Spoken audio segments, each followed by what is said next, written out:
नमस्कार बच्चों, आज हम 8वीं कक्षा की हिंदी पाठ्यपुस्तक बसंत से यह सबसे कठिन समय नहीं कविता का अध्ययन करेंगे। इस कविता को कवित्री जया जादवनी जी ने लिखा है और आप जो है इस कविता का सार, इसकी व्याख्या और इसका अर्थ जो है कर चुके हैं। आज हम जो है प्रश्न अभ्यास करेंगे और कुछ अतिरिक्त प्रश्न हैं। फिर आपकी जो परीक्षा में आते हैं अनुच्छेद देकर प्रश्न कुछ दिए जाते हैं, जिन प्रश्नों के उत्तर आपको देने होते हैं अनुच्छेद पढ़कर। तो देखते हैं हम। सबसे पहले जो है पहला प्रश्न है, यह कठिन समय नहीं है कविता की कवित्री का नाम क्या है? इसका उत्तर बहुत सरल है। कवित्री का नाम जो है जया जादवनी जी है। तो ऐसा प्रश्न जो है जब भी आपके पास जब पठित काव्यांश आधारित प्रश्न आते हैं तो उसमें इस प्रकार के प्रश्न दिए जाते हैं। आप ध्यान दीजिएगा, कवि का नाम क्या है, कविता का नाम क्या है। तो इसे आप ध्यान में रखेंगे कि कविता किसने लिखी है। दूसरा प्रश्न है, यह सबसे कठिन समय नहीं, यह पंक्ति हमें क्या संदेश देती है? माने जो ये कविता की प्रथम पंक्ति है, इससे हमें क्या संदेश मिलता है? इस कविता में कवित्री ने विषम परिस्थितियों में भी हार न मानने का संदेश दिया है। आप ध्यान रखेंगे, इसका मुख्य संदेश क्या है कि कभी भी जो परिस्थितियां हैं हमारे, अगर वो अनुकूल नहीं भी हैं या कठिन परिस्थितियां हमारे सामने आई तो हमें कभी भी हार नहीं माननी चाहिए। और यहाँ पर जो है छोटे छोटे उदाहरणों के माध्यम से ये बताने की कोशिश की है कि उम्मीद की जो किरण है वो हमेशा बची रहती है। चाहे जितनी भी विकट परिस्थिति क्यों ना आए, हमें कभी भी आशा की किरण नहीं छोड़नी चाहिए। इसके बाद देखिए, प्रश्न है आपका, अभी भी एक रेलगाड़ी जाती है गंतव्य तक का आशय क्या है? बच्चों, ये जो छोटे छोटे प्रश्न मैंने दिए हैं ये आपकी परीक्षा में जब आएंगे तो इसमें क्या है कि आपको काव्यांश दे दिया जाएगा और उस पर आधारित जो भी प्रश्न बनते हैं वो प्रश्न आपको वहाँ दिए जाएंगे। आपको वो प्रश्न करने हैं। तो मैंने क्या किया है, आपके लिए छोटे छोटे प्रश्न यहाँ पर बना दिए हैं। तो इसका देखिए, उत्तर देखिए, अभी भी एक रेलगाड़ी जाती है गंतव्य तक का आशय है कि लेखिका को विश्वास है कि कोई ना कोई रेलगाड़ी उन्हें उनके मंजिल तक जरूर पहुंचाएगी। दूसरा देखिए, झड़ती हुई पत्तियां थामने बैठा है एक हाथ। आपने देखा ये कविता की पंक्ति है ना, आपका कविता में आपके इसमें दिया गया है। इससे क्या अर्थ निकलता है, इससे कवित्री का क्या आशय है, या इसका भावार्थ बताइए, इसका आशय समझाइए। इस प्रकार के प्रश्न आएंगे। तो इसका उत्तर देखिए, झड़ती हुई पत्ती थामने को बैठा है हाथ एक से कवित्री का आशय है कि आज भी समाज में लोग एक दूसरे की मदद करने को तत्पर हैं। तत्पर माने तैयार होना।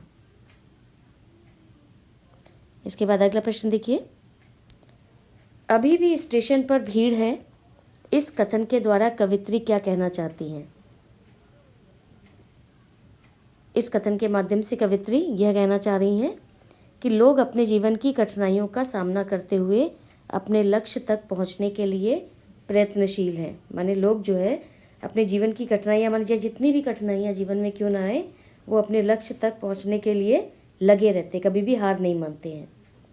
अगला प्रश्न देखिए, चिड़िया चोंच में तिनका दबाकर उड़ने की तैयारी में क्यों है? वह तिनकों का क्या करती होगी? लिखिए। चिड़िया चोंच में तिनका दबाकर उड़ने की तैयारी में है क्योंकि सूरज डूबने ही वाला है और सूरज डूबने से पहले चिड़िया अपने लिए घोंसला बनाना चाहती है। आपको पता है ना कि चिड़िया जो है वो छोटे छोटे तिनके ले जाकर जो है वो जो है घोंसला तैयार करती है, अपने रहने का स्थान जो है वो चिड़िया जो है बनाती है। आपने देखा होगा, अपने घरों में भी देखा होगा, कभी जो है वो कोई चिड़िया अगर आ जाती है तो क्या करती है, कुछ भी मिलता है उसको, रुई है या तिनका है या कोई कण मिल गया, उसको लेकर वो जो है उड़ जाती है। इसके बाद ये प्रश्न देखिए, ये प्रश्न जो है काफ़ी महत्वपूर्ण प्रश्न है आपका। यह कठिन समय नहीं है यह बताने के लिए कविता में कौन कौन से तर्क प्रस्तुत किए गए हैं, स्पष्ट कीजिए। यहाँ पर कविता में कवि ने अनेक तर्क दिए हैं, देखिए। जैसे पहला, अभी भी चिड़िया की चोंच में तिनका दबा है। उसके बाद दिया उन्होंने कि एक हाथ झड़ती हुई पत्ती को थामने के लिए बैठा है, माने पेड़ों से जब पतझड़ आता है, पत्ती जो झड़ रही है तो उसको जो है वो पकड़ने के लिए बैठा है। अभी भी एक रेलगाड़ी गंतव्य तक जाती है। इसके बाद कथा का आखिरी हिस्सा बूढ़ी नानी सुना रही है, जिसमें अभी भी एक बस अंतरिक्ष के पार की दुनिया से बचे हुए लोगों की खबर लाएगी। माने अभी भी जो है बूढ़ी जो नानी है वो कहानियाँ सुना रही है। अभी भी कोई किसी को कहता है कि जल्दी आ जाओ, सूरज डूबने का समय हो चला है। माने अभी भी हम हमेशा जो है किसी ना किसी की प्रतीक्षा करते हैं। अगर हमारे घर से कोई बाहर चला गया है तो हम उसका इंतज़ार करते हैं कि वो घर कब जो है लौट कर आएगा, और जब तक वो आता नहीं है तब तक हमें शांति नहीं मिलती है। इसके बाद देखिए अगला प्रश्न है, कविता में किस प्राचीन परंपरा की ओर संकेत किया गया है। यहाँ पर देखिए प्राचीन परंपरा क्या है, कहानियाँ सुनाने की।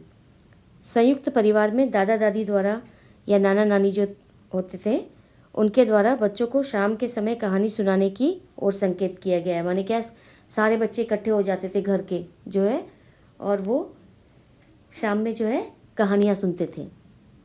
चिड़िया चोंच में तिनका दबाए कहाँ उड़ने को तैयार है। माने वो कहाँ तिनका लेकर कहाँ जा रही है, वो किसी एक सुरक्षित स्थान पर जाना चाहती है जहाँ पर वो अपना घर बना सके। इसके बाद प्रश्न देखिए, बस कहाँ से और किन की खबर लाएगी। ये जो छोटे छोटे प्रश्न दिए हैं ना, ये सारे प्रश्न जो है आपके काव्यांश आधारित प्रश्न हैं। अंतरिक्ष की दुनिया से बचे हुए लोगों की कुशलता का समाचार लाएगी। माने जो बस खबर लाएगी वो किसकी खबर लाएगी, जो अंतरिक्ष की दुनिया में जो लोग बच गए हैं उनकी कुशलता का समाचार लाएगी।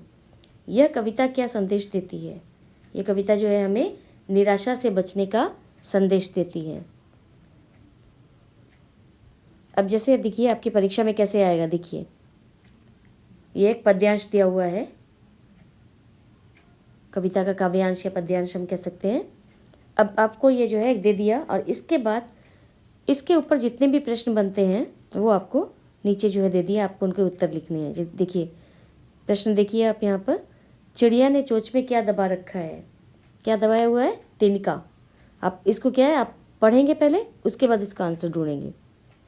झड़ती हुई पत्ती को थामने के लिए कौन तैयार है, एक हाथ। गंतव्य तक जाने के लिए स्टेशन पर कौन तैयार है, रेलगाड़ी है ना। यहाँ पे अभी भी भीड़ है स्टेशन पर, अभी भी एक रेलगाड़ी जाती है गंतव्य तक। प्रतीक्षा का क्या अर्थ है, प्रतीक्षा माने इंतजार। तो इस प्रकार के जो है आपके प्रश्न उत्तर जो है आपकी परीक्षा में आएंगे। तो बच्चों आपका जो है ये कविता के प्रश्न अभ्यास यहीं समाप्त होते हैं। धन्यवाद।